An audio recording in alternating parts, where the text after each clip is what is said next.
Realness.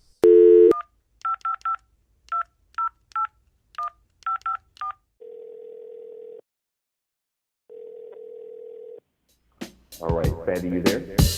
Yes, I'm here. Theo, you there? I'm here. For introducing authentic realness.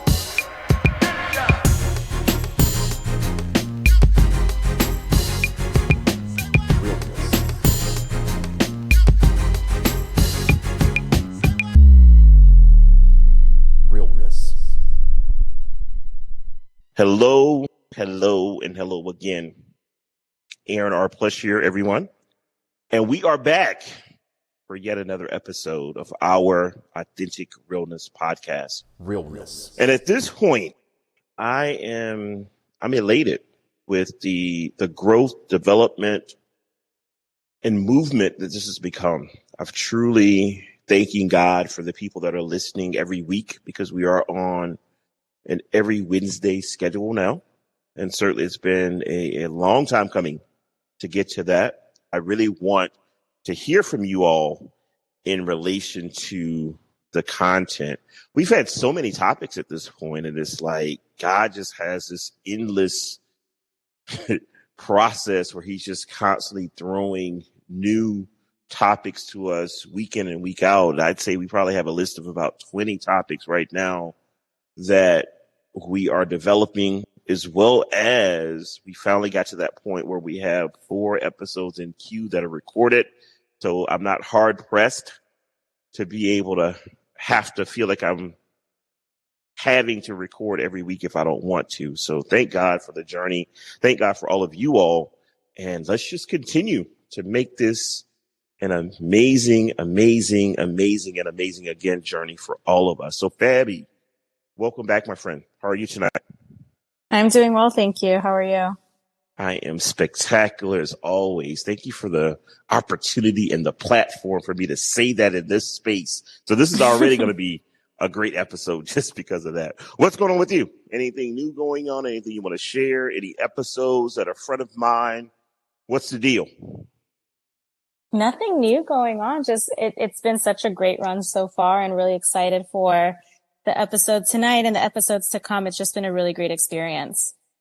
Excellent. Well, I definitely thank you for, as I so often say, leveling out the guys in this group, because there's typically a large presence of us and egos and all those type things. And you just do a very good job of like coming with a spirit of humility and humbleness and all those type things that are needed in this space. So thank you for that. Theo, what's up, sir? Yo, what's going on, man?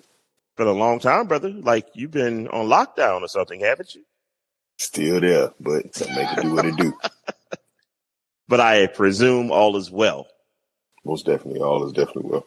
Well, good deal. Want to thank you as well, brother, because certainly everyone, I give Theo a very hard time, and he just takes all of the punches and jabs and runs with it and ensures that week in and week out that these episodes meet the Aaron Plush level of expectation. So thank you, brother, for bearing with me. I tell you all from an authentic realness moment, and Realness. this last week, it has been tough with us getting the episode that is about to be released on next Wednesday out. It just seems like we just couldn't get it together. But today we got it together. It's been forwarded on for video, and then we'll be ready to upload next week. So I'm excited about that particular episode. I won't even tell you all what it is, but know that I'm excited about it, and it will be a great time. Ham, what's up, brother? Is our authentic realness expert, one of my R folks. What's up with you, sir? Realness. I'm doing well. Actually about 2 months removed from a very toxic work environment, and actually just starting to feel myself again. Okay. That's a really good thing. Health, wellness, everything. It was really taking a toll on my body. Okay. So I'm not going to spill the tea, but if you want to know who it was, you can go check my LinkedIn. It's the job before the one I have right now. Oh, Jesus, Jesus. And Needless to say, everyone, this is why he is an authentic realness expert. Like, Realness. who better? Who else would even say anything like that other than somebody who's going to give you the truth? Well, thank you, brother, for your transparency. Thank you for who you are. Thank you for being such a significant contributor to this podcast. And I'm looking forward to you doing what you do tonight as well in this particular episode. Any front of mind episodes for you, Ham, that just anything that stands out that you're just like, yeah, we're in a groove, or I really enjoyed this episode? Anything on those lines for you? Yeah, I just think it's the way you just wrap them up, Okay. which really helps me out, because I haven't been, at church as much as I would like to have been, just because I've been on Okay. the road at the band. Okay. So this has been like just been spiritually like very good experience for me as well. Good. So it's been Good. a catalyst and some positive change for me. So that's what I appreciate every episode. So if you're a first time listener, stay tuned to the end. Good deal. And I appreciate that, brother, because we certainly are clear that although I'm talking about me as a consultant and the 8 services that I provide, and happy to provide them, but there is a spirit of Christianity, a spirit of this being a merger of corporate professional along with my foundation from a spirituality perspective, and really being spiritual and understanding that there can be that whole connection, that God can be in the mix of everything that you're doing when it comes to work. And I thank God for allowing this ministry to be one that is having impacts on lives, because you're right, Ham. That is one of the things that I've gotten from some other listeners, is that they do appreciate the prayer at the end and those type things. So thank you for bringing that forward.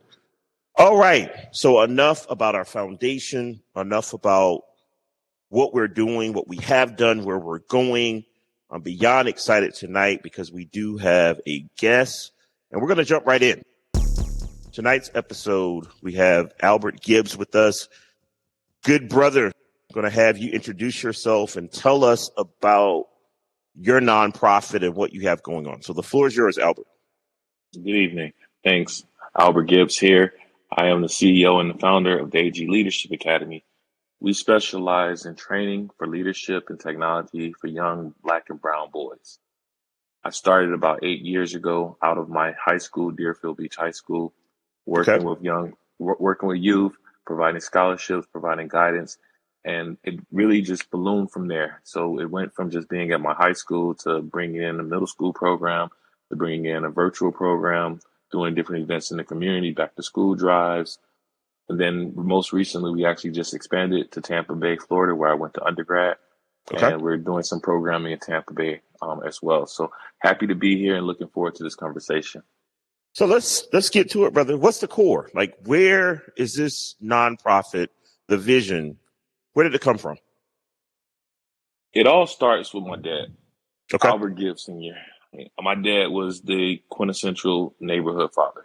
Okay. When I look back, I'm really grateful for a lot of the life lessons my dad taught me. And my dad always made sure that our house was the destination in the neighborhood. It was the place that everybody came to play basketball, everyone came to hang Nice. out.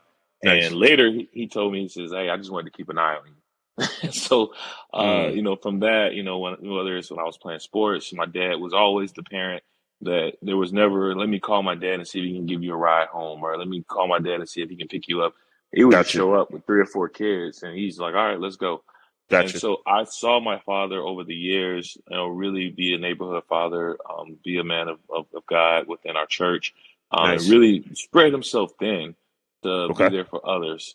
Okay. And I think that just was instilled in me from birth. And so like how my mentor journey actually began was pretty interesting. So I was a part of a lot of different youth mentoring organizations growing up here in South Florida, from Okay. summer science to being a part of Greek cotillions, and then also did this program called Inroads as I was graduating and transitioning into college.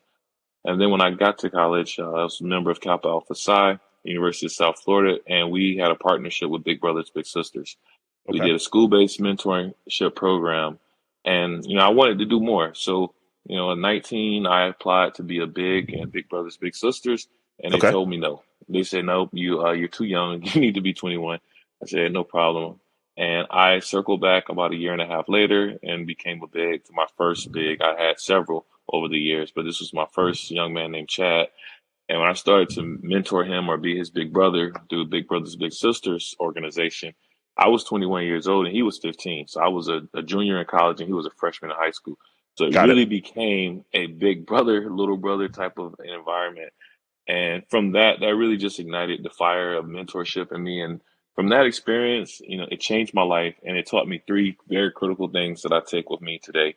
And that Okay. is you don't have to be a finished product to be a mentor. It's Mm, okay to be in a period of growth while you're doing this type of work. sure. You don't have to be perfect. Most of the kids that I work with, they're not seeking perfection. They're just seeking someone that is willing to work with them.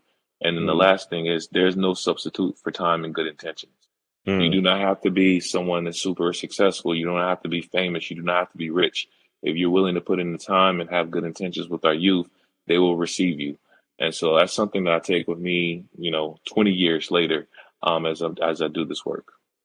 That's amazing, brother. And certainly thank you for the acknowledgement of your father.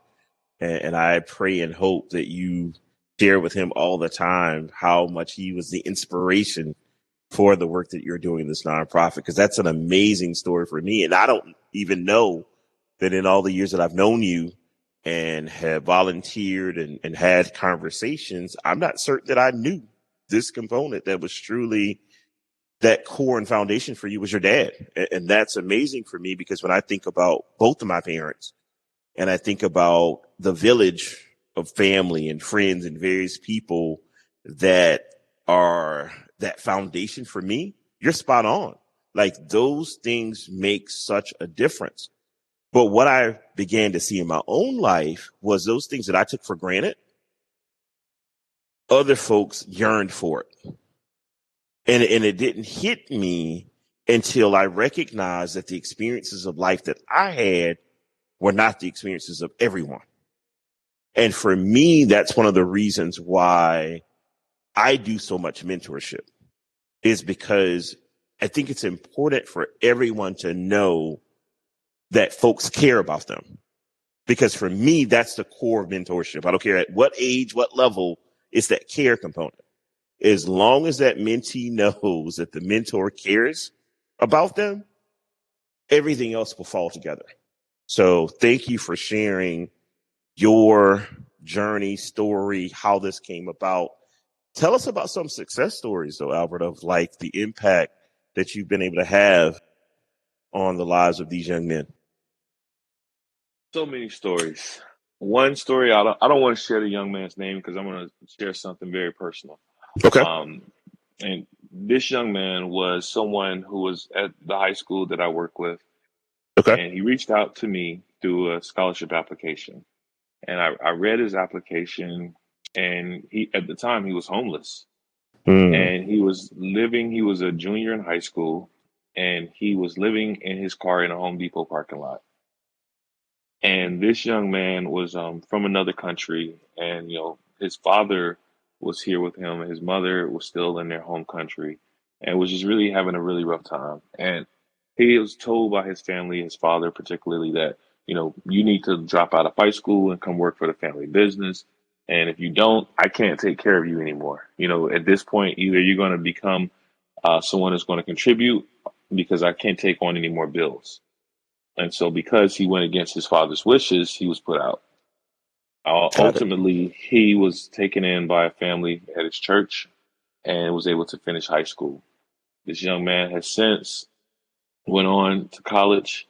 He has his associates in computer science and is pursuing his bachelor's.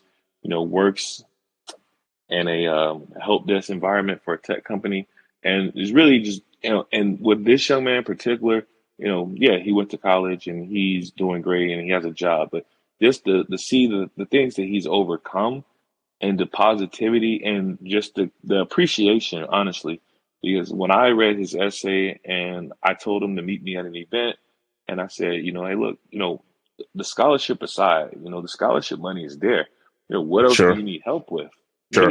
You need life. You're dealing with some serious life things, right? This is, Right. so just be upfront and be honest with me. What do you need help with? And he was able to open up and really let me help him. And I was able to leverage some of my personal networks to make sure that he went to college for free, to make sure while he was in college, he was getting the services that he's going to need to be able to stay in college. And he took advantage of every opportunity that I put in front of him. And Wow. that's the thing with mentoring is, at the end of the day, you're not these young people's parent.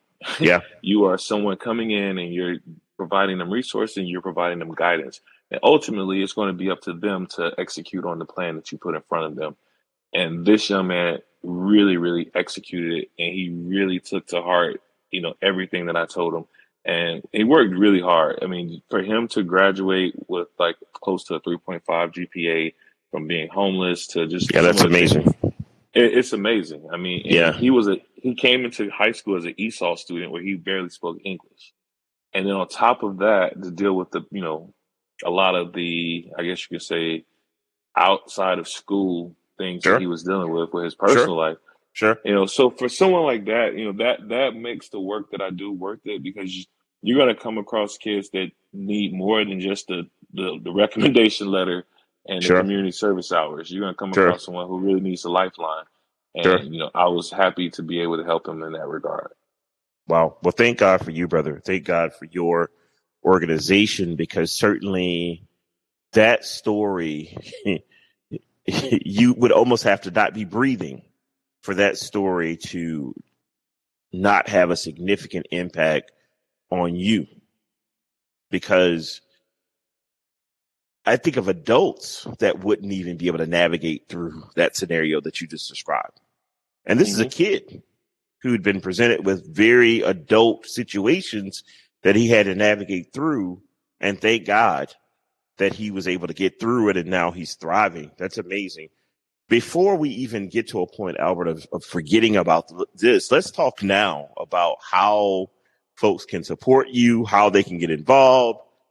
Let's get that plug out there right now. So you can find us on all social media platforms at AG Leadership Academy.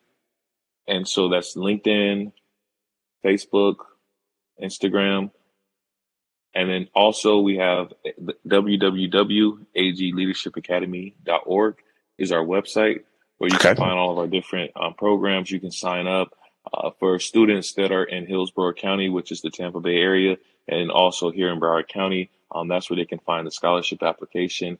We do scholarships every year where we actually give out financial assistance as well as a laptop to students. So we, depending on our funding, we try to give us, between 4 to 5 scholarships each year. So that's the way you can find us. You can also reach out to me personally, Albert Gibbs.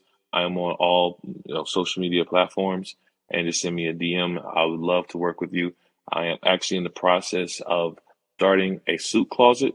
And so my suit closet is going to be a part of a program that I run at Deerfield Beach High School with my athletes, where we're going to be providing them suits.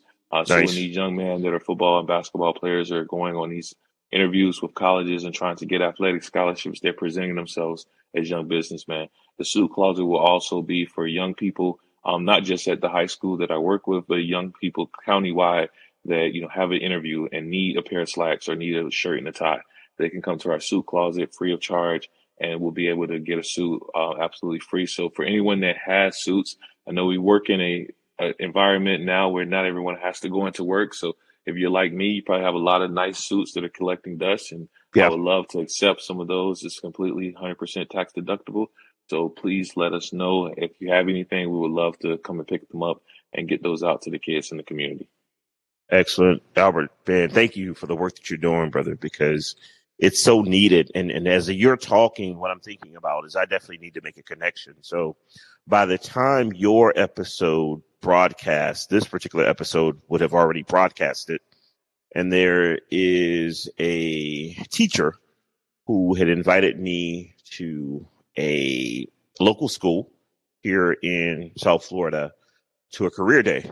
And based upon me going to that career day, he and I have stayed connected.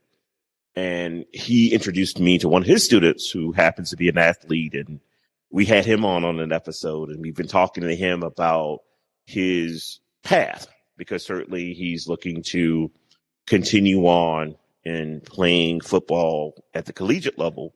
And Ham has gotten involved in several other contexts that I have. We've all gotten involved, and we all are doing all that we can to kind of help support this young brother in his journey. The good news for him is that he comes from a 2-parent home, and he has that foundation of love and all those type things. He just so happened to have gotten into some trouble, and in turn is now at the alternative school. But in that has definitely done everything that he needed to do from an academic perspective, as well as from an athletic perspective, to just get himself back on the right path. So I definitely am going to make that connection between you, Sheldon, and Jalen, because I know that there is a connection that God is fostering that collectively we all will be able to do some additional things to help support this young man in his journey as well. Most definitely. Now we have Fabby, Ham. What do you all have? Because I know that you all are mentors and are mentees and volunteer and have a heart for the community. What do you all have for Albert? I do have a question. I actually have a couple, but I'll start and then I'll let Ham speak. My first question is, Albert, we do have a couple folks that just listen, all across the country. Is your Leadership Academy strictly focused here in South Florida, or if there's other folks who are interested in scholarship, are they able to apply for the program? So currently we are in South Florida and Tampa Bay, Florida for the scholarship component. We do have the Convocation Circle. So the Convocation Circle is our virtual mentor initiative. And with that, I welcome people from all over the country to be a part of that. So I have students all the way up to Virginia, to California that join those sessions. We're going to be starting those sessions again in June. And what it is every month there's a different topic. And for people that are not local to South Florida that want to get involved, what you can do with the Convocation Circle is if you would like to lead a session. My background is tech. I work for a cloud infrastructure company in a sales capacity. However, I don't want to just talk about tech. I want to talk about medicine. I want to talk about, academia. I want to talk about law. I want to talk about any other, profession that kids would have interest in. So if anyone that's listening, from all over, please reach out. If you would, like to come and be a part of one of our sessions, and just honestly, you really can just come in and just share your story. My program is built on exposure. I try to build my program not so much on, hey, look, I'm going to have a famous person and an NFL player or a musician or a reality TV star. I like to work with everyday people because these are the people that these kids have a chance to be like. Everyone is not going to grow to 6'8", and everyone is not going to run a 4.2 in the 40-yard dash. There's going to be kids that just have academic that is going to be what's going to get them out of their situation. There's no athletics. They don't have that in them, and that's fine. And I want them to feel that, they can be empowered by their minds and not just what they can do with their bodies and not just what they can do as far as entertaining people. We can get into that a little bit later, but to answer your question, Fabi, yes, we would love to work with anyone from all over. We are in expansion mode this year. So, one of the reasons why I'm not doing the Convocation Circle every month currently and why we took a pause was because we just expanded to Tampa and we're going to be expanding to Atlanta over the summer. And then ultimately we're going to be expanding to Oakland, California, where I used to live. And so the reason why I chose those cities to start is I have a strong network there, and I've already assigned site leaders in those cities. And we also have some business relationships and sponsorships that are going to help to fund programming in those cities. That's awesome. Yeah, and I could also say on Albert's behalf, Fabi, there's always that opportunity for anyone who wants to open their checkbook. It is a nonprofit, and in turn, the activities that he's doing, they don't come to him at no cost. So in turn, any financial contributions that people want to make will definitely be used for the purposes of these students. And he described the laptops, he described the scholarships, and the many other things that I'm certain that he does, that he doesn't always share that he's doing, which oftentimes is likely coming out of his own pockets. It definitely is just helpful to have that financial support to help move these efforts forward. Absolutely. Most definitely. We definitely accept donations. So thank you for mentioning that, Aaron. Absolutely. Ham, what about you, sir? What do you have? Yeah, I have a bit of not a strange question, but most of us have Oh boy. the desire to have a job where we making an impact on society. And in your position, you're dealing with like kids, their livelihoods. I don't know if you're an empath or not, but I know I am to a certain extent. And I try to stay away from getting too close to situations because it just kind of bears on me. So what do Mm-hmm. you do for your own personal mental Good. stability Good. and Good. not get too attached to these situations? Because every situation can't be a win. So what are you doing for Albert? That's good. That's good, Ham. That is a great question. And what I've learned recently, because I've struggled with that, to be very honest with you and transparent, Mm-hmm. is an ex-girlfriend told me I had a superhero complex. Mm. And I don't know if I want to use that word, but that was what she said.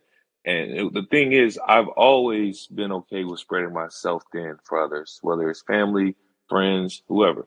And so the kids that I work with, yes, I have a job and I'm a father as well, right? So I have my own my daughter's and her activities, and she keeps me very busy. And so I've always been okay spreading myself thin, but what I've learned to realize and learned to do is that I'm only one person and I cannot save everyone. Mm-hmm. What I can do is I can provide resources. Mm-hmm. In this line of work, I definitely try to separate myself from a nonprofit that provides things like housing, things that critical, day to day, like things like, well, I did mention the young man that I helped him out of his situation when he was homeless. But Mm-hmm. that's a unique story. I try to not go down that path. I try more so to leave it at resources, and for twofold, because I can only scale so far. Right, I'm, Mm-hmm. I'm one person. I do have a job that I need to support my family, and Sure. so I have to deliver results in my 9 to 5 job. And then also, if I am trying to be a life raft for someone who's drowning, and they keep going further and further, further out in the ocean, all the young people that are at the shore, they're going to be left behind. And I'm going Mm-hmm. to be way out there in that ocean trying to save that one person. So, at some point, I have to make phone calls. I've had to call children and family services to Mm-hmm. get in the proper resources, because that's not who I am.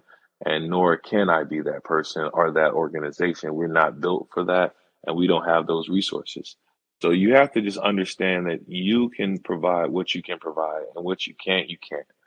And you have to be okay with that. And it's not easy. I'm not going to say that that's something that I didn't have to learn to do.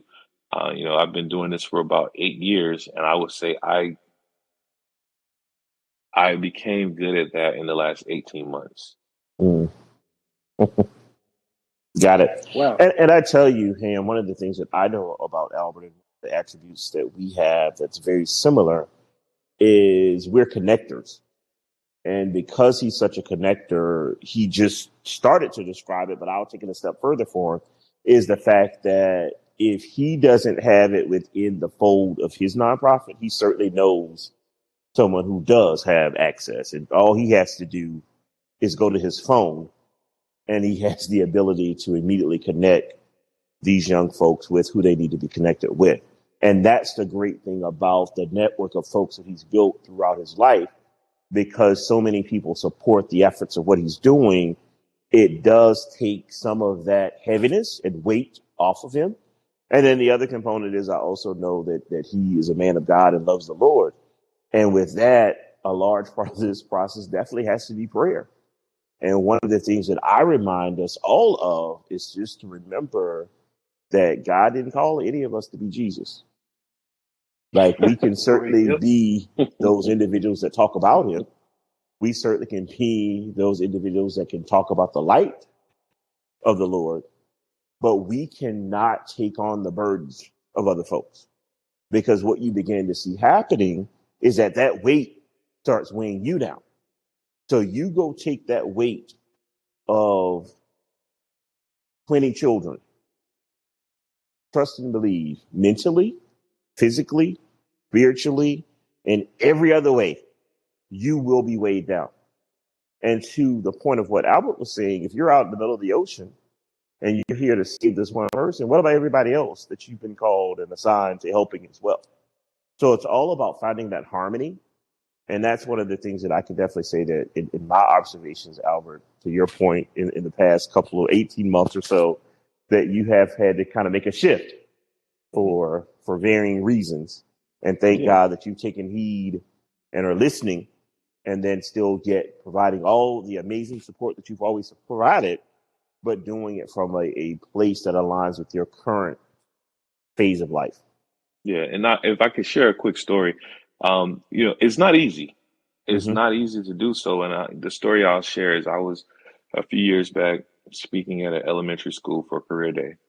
And so it was myself and a gentleman from the utilities company. Okay. So at the time I was working for a former employer. And so I was talking about virtual desktops and, what does that mean? And a bunch of tech stuff, trying to get that to resonate with a bunch of fourth graders. So that was fun. And the gentleman that came up after me, as I was sitting there listening to his presentation, he's talking about water, and he's talking about this is what we do at the utilities plant. And we excuse me, we clean the water, and we do this. We use these chemicals to make water drinkable, and then the difference between the water that's in your bathroom to drinking water and things like that, and the water in the faucet, and really kind of get going into what happens behind the scenes at a utilities plant. It was one young man, for whatever reason, he was super attentive to my presentation and was asking questions and very engaged, and he just completely changed his demeanor when this gentleman was speaking. It was a little bit weird. So I kind of pulled him to the side because he started to be a little disruptive towards this other presenter. Okay. And as we're talking, he says, "This doesn't matter to me. I don't have running water at my house." Mm. Whoa. And I mean, and again, these things happen, right? I'm not blind. I watch the news. I know that this is the reality for some of our students, but to have a young person at 6 or 7 years old be so comfortable to tell a stranger that was shocking. And so, in my mind, I'm like, oh man, we're going to do this for this kid. We're going to raise money, and we're going to do this, and we're going to do that. And, at the end of the day, I go to the principal who invited me, and I say, hey, there's this young man in your class, and da-da-da-da. And I go and I tell her the story. And she said, he's one of 20 kids in his grade, not in his class. She said, he's one of 20 kids that I know about in his grade that doesn't have running water or power in their home. Wow. And that was very humbling for me, because at the end of the day, like maybe I could have changed the situation for that one kid. I can't change the situation for 20 kids. I don't have those types of resources.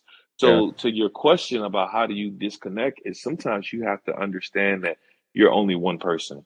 And, hopefully I was able to impart some knowledge and some hope into that young man, but I wasn't able to do anything to save to change his situation at home. And that does hurt, right? Because you from a human being nature and just how I'm wired, I want to help people. But what do you do in a situation like that? And his principal, I can look on her face, the embarrassment and also the helplessness that, okay, I just have to deal with them when they're here, because I cannot control what happens when they're at home. So things like that happen, and you have to be able to disconnect, because you can't save everyone. Yeah. In addition to the disconnection, though, Albert, because you're in the trenches, I'm going to have a challenge now for the folks who are not in the trenches. And this is indicative of the fact of how there's so much more that we all have to be doing. That we're having conversations in 2023 that there are people in the United States of America that do not have running water and power in their homes. That in the United States of America, that we have people that are homeless, including children. I'm not going to get on my soapbox, but I'm going to say in very certain terms, it should not be. So in turn, any opportunity that anyone has that listens to this episode, please, please, please do your part. Something. for anybody, anywhere, because for me, that's what it is. It's 8 billion of us in the world. And if you think about the level of privilege that most of us have here in this country, there's so much more that we all could be doing, including myself. And I'm going to take this story from you tonight, Albert, as a nice, swift kick in the behind to say, hey, Aaron Plush, although you do so much, there's so much more that you could be doing. There's more connecting that you could be doing. There's more encouraging that you could be doing for other folks to do more as well. So definitely thank you, brother, for the transparency. Thank you for the stories. Thank you for all that you're doing. And may God continue to bless you in your journey. I do want to give you an opportunity, Bert, before we wrap this up, of allowing you to kind of talk about that component that you said that we talk about later. And that was that kind of comparison between your everyday person and that those entities that have the focus on the celebrities and all those type people. Talk to us about your philosophy there, and then we'll wrap up the episode. Definitely. So one of the things I'm most proud about is my personal network. You alluded to it a few times. Yeah. And when I look at the gentlemen that I associate myself with, you included, Aaron, I'm just proud as a black man in America of the men that I know and the men that I associate myself with. And I know the impact that we can have with the right platform. And I have friends that people would consider to be famous and things like that. And this is not a slight against them, right? And a lot of them do so much that no one would ever know. A lot of them are their own nonprofit for whatever neighborhood they come from, whatever high school they come from, their family members. You see what's going on with the young NBA star Ja Morant right now. And Correct. a lot of people, come with you when you get to a certain plateau. So, this is not a slight against those people. However, what I would say is when I want to connect with let's just say a 7th grader or an 8th grader, that 8th grader, everyone wants at 7th grade, 8th grade, everyone wants to be in the NBA or in the NFL, right? And I'm not here to come in and say, hey, you're not going to make it, because I don't know. They may hit a growth spurt and shoot up to 6'10" their senior year of high school. Right. However, what everyone does not have is someone that's relatable. Yeah. And the first thing I do when I go to my old high school is I tell them I walk these same hallways. I got up 5:15 in the morning and caught the bus because I was in the magnet program. Played basketball in this gym. When I go to my old neighborhood where I adopted a highway and we do a street cleanup, I tell them, look, I grew up on 23rd Court, and I do that because it's relatable. And when people see someone that's from where they're from and they see you as successful and they see you as someone that they can respect and that they can admire, it does something. It really does something for the younger people. It does. And so, that's the reason why I try to focus on that. And then also another thing I wanted to leave you guys with is that for me, one of the biggest mistakes that I made as I was going through this journey of being a nonprofit founder is my first 2 or 3 years, I hid what I was doing from my professional colleagues. I didn't talk about it at work at all. Like I would just take a day off if I had to go and speak at an elementary school. I didn't say, "Hey, I need to take a half a day and go speak to students." I just took the day off. Gotcha. And what I learned was that if you want to accomplish anything, you got to be your own cheerleader, right? I can't start a nonprofit and expect it to be successful if I'm not out letting everyone that knows me know that's what I'm about. Sure. And I work at a company selling software and working in cloud infrastructure, but the person that I am is a nonprofit CEO and founder. And I have to bring that person with me to work. And if I don't bring that person with me to work, I'm doing a disservice to myself and honestly to my organization. Because what I found once I opened myself up and let my colleagues know, let the company that I was working for know this is what I'm doing, this is my passion, the support that I got was tenfold. And the things that I was able to accomplish tenfold because I was able to bring in more resources. I was able to make more partnerships. So for any of us that's out here and we live in an age where everyone has, what we call a side hustle, or everyone has something that they're doing in addition to how they sustain themselves and pay their bills. But Hmm. you have to be your own cheerleader. You have to be the person with your own blowhorn and let everyone know what you're doing. Do not be ashamed of doing the things that, and if it's a business, if it's a clothing line, if it's whatever it is, make sure that you are letting everyone know this is who I am and lead with that.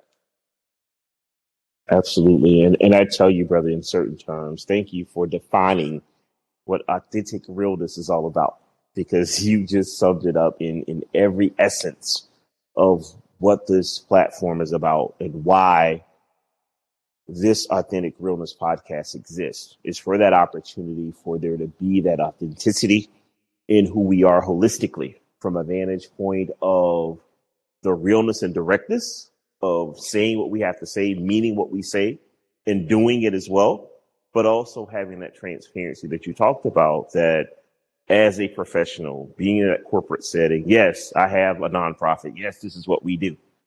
And I'm proud of it. It's not an aside. This is a part of the core of who I am. So thank you for sharing that. And I know for certain that that's going to be a blessing for our listeners. And I'm sure it's even blessing the folks who are on this line right now, who might be contemplating doing some other things, that they too might be inspired to do what they need to do. Fabi, anything from you as we wrap up? Yeah, this has been a great episode. I definitely want Albert to come back, because I would love to hear, for those that are maybe interested in starting a nonprofit, Sure. what are some key things that they need to know kind of going into it, Yeah. how to go about getting donations. So definitely want to save those questions for next time, because I think that's something that would really resonate with our audience as well. Absolutely. And I definitely tell you, Fabi, one of the things that comes to mind for me is even the how. What's the process? What do you need to Yeah. do? And what are the legal ramifications? And what do you do state by state, depending on where I am? All those type questions are amazing questions to have. And then, of course, Albert, you and I, we talk all the time, and we certainly have done some things together, but I definitely want to make sure that we're thinking about, is there anything that I can do for you as a consultant? And the 8 things that I offer, what are those synergies? What are those things that we potentially might be able to be doing together? Because certainly I want to show, one, that the 8 things that I provide, it's universal. It can be used for profit, non-profit, in between profit, wherever you are. These 8 services can be used. So certainly want to have those conversations with you in the future as well. Most definitely. We love that. Ham, what about you, sir? Yeah, I was just over here thinking on a tangent, as I always am. But I was over here listening to you talk, Albert, just thinking about. I was drawing a conclusion between let me see, therapy and mentorship. There's a connotation with therapy, like, oh, only really sick people need therapy, when therapy should be for everybody, just a supplement as a part of your wellness package. And Correct. I view mentorship, listening to you talk and your perspective, as the same thing. I Sure. believe there's a connotation, especially as somebody coming from a 2-parent home. Well, my child doesn't need any mentorship. I got this covered. That's only for those needy kids who are, maybe sleeping in the car, blah, blah, blah. But I, venture to say that's not the case. Correct. And just Agreed. from hearing you talk, I'm like, I'm going to make sure that my children, even though I have a great father, I'm going to be a great father, are still open to the perspective of mentors, and not turn a blind, blind eye or a deaf ear to mentorship. So Absolutely. that's my piece. That's Yeah, great, and I brother. mean, if I could just touch on that briefly, Aaron, that Absolutely. to me is the most important thing, especially in the African American community. We have gone away from the tribe Mm-hmm. mindset in our Mm-hmm. community, and Mm-hmm. that's why we have some of the issues that we have. I was raised by a tribe. I Mm-hmm. tell people all the time, Fort Lauderdale raised me.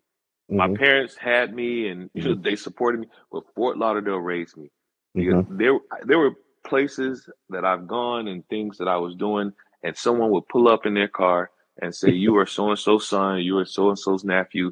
Get in the car. I'm taking you home." Uh-huh. And there was no question there. And I knew that if I did not do what was said, my parents, my uncles, and anyone else, they had no problem giving someone the green light to, give me a spanking. Mm-hmm. straight up. And Mm-hmm. so, to your point about, just because you have the parents, and things like that, mentorship is super important It is. because, if my daughter decides, hey, I want to work in HR one day, for first thing, I cannot tell my daughter how to be a woman in corporate America, and I Mm-hmm. can't tell my daughter how to get into a career in HR. But guess what? I have a friend named Fabi Mm-hmm. that's been doing this for years, Mm-hmm. right?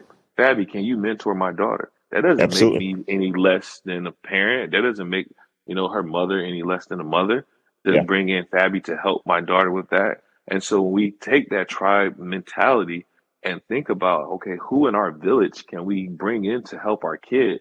That Yeah. will only make that kid go that much further. That's solid. Totally agree. Wonderful place to wrap up this episode. I knew that this episode, Albert, would be amazing, and certainly it has superseded all expectations. I just thank God for what you're doing. May God continue to bless you. Theo, did you make it back to us, sir, or are you still on your run? I'm going to take silence to mean that you are not back, but nonetheless, let us look to the Lord. Heavenly Father God, we come before you tonight, God, just thanking you for health, life, and strength. God, we thank you for such a tremendous episode tonight where you've allowed my good brother Albert to share about his nonprofit. And God, you've even allowed him to share with us the core of it as to where it came about and where you planted the vision in him to have such a tremendous organization. God, I'd ask that you would just continue to bless the organization beyond his wildest imagination, that you would continue to keep his heart pure, that he is doing this for all of the right reasons, and that he might continue to be the beacon of light that he is for so many people, be it the children that are impacted as a part of his organization, but as well as the adults that he impacts their lives every day, his family members, his fraternity brothers, and everyone else, God, that he has an impact on.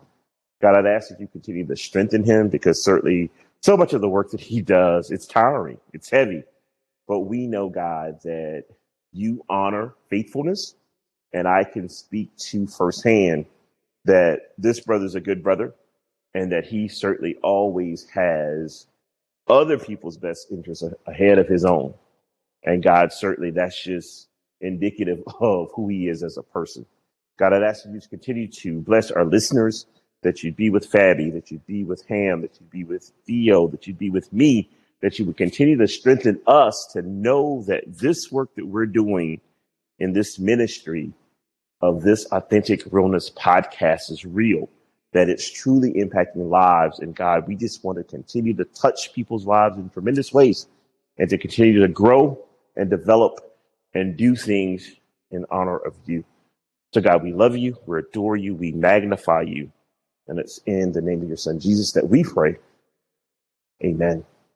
Amen. Amen. Amen. All right. And to our listeners, as we say week in and week out, the greatest part of this Authentic Realness podcast Realness. is each and every one of you. I cannot stress enough how significant you all are as our listeners. We appreciate your support. We appreciate your feedback. We appreciate all that you're doing. Continue to spread us to the world. And we will totally commit to ensuring that every episode is one that is intriguing, that is interesting, and it's something that we all can learn from. And as always, until next time, let us all be spectacular together.